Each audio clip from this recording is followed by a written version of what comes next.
For some time now. Welcome to the show. Good It's to be always here. great to have you, Thank you. sir.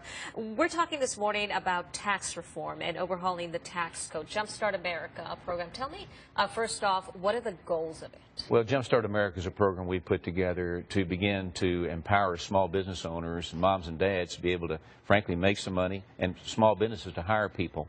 What we talk about doing is we've tried a lot of things here the last couple of years that haven't worked. We've got an economy that's got 47 million people on food stamps, 48 million people, 1864 age group hadn't worked one day, 12 months. So we got a problem. So we empower small business owners to do some things. We cut the corporate income tax. We cut the personal income tax. We cut the cap gains, the dividends tax. We do away totally with inheritance tax, which we've already passed out of the House.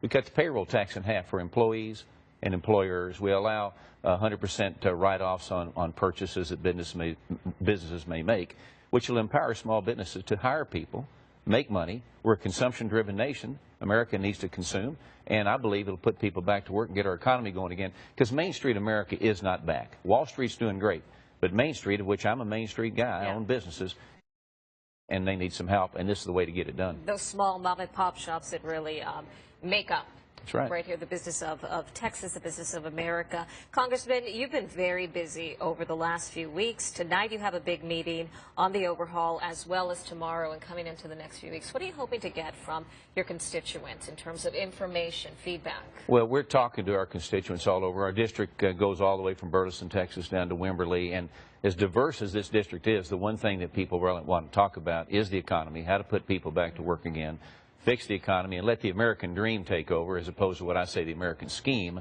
which I think we're involved in now. So we're talking about that, putting people to work, getting people to where they can maybe own their own business one day, but realize how great this country is. And we're doing great in Texas, but we can even do better.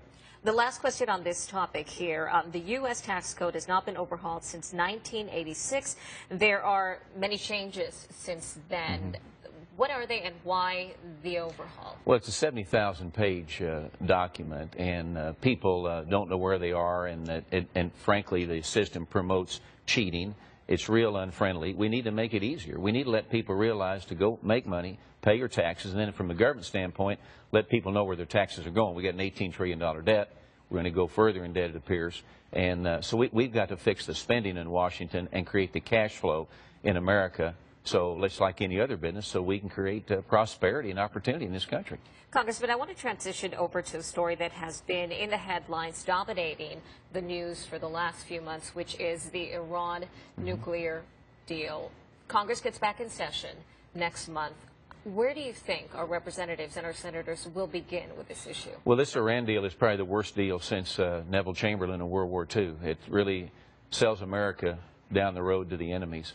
I don't think the deal will pass the House. I'm almost sure it won't. I'm not sure what will happen in the Senate. I don't think it will pass the Senate. President Obama has said he'd veto it, and so forth. But the deal is a bad deal. I mean, to make a deal with people that says death to Americans, death to Israel, is not a good starter for me.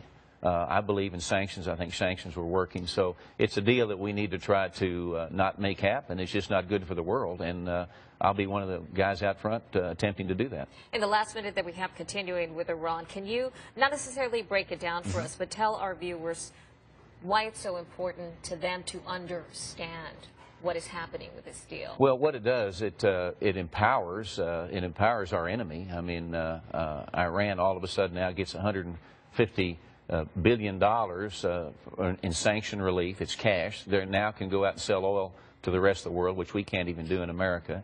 It opens up 27 of their banks that were shut down. It has a 24-day period that they can take their nuclear assets and move or hide or whatever before inspectors get there. And in many cases, Americans can't even be the inspectors. And it's a challenge to Israel, our only friend in the Middle East right now. So it's not a good deal. It was a deal cut from a defensive standpoint, not an offensive standpoint. And it's, like I say, it's Neville Chamberlain all over again when he came back and said the world will live in peace forever. It's a bad deal for us. We need to fix it. I'm sure it'll be very busy for you in the next coming months. Thank you so much for joining us. Thank you for having us. Williams. Appreciate it very much. And we'll look forward to the news that you put out in the next few months. Thank you. And we will be right back with what?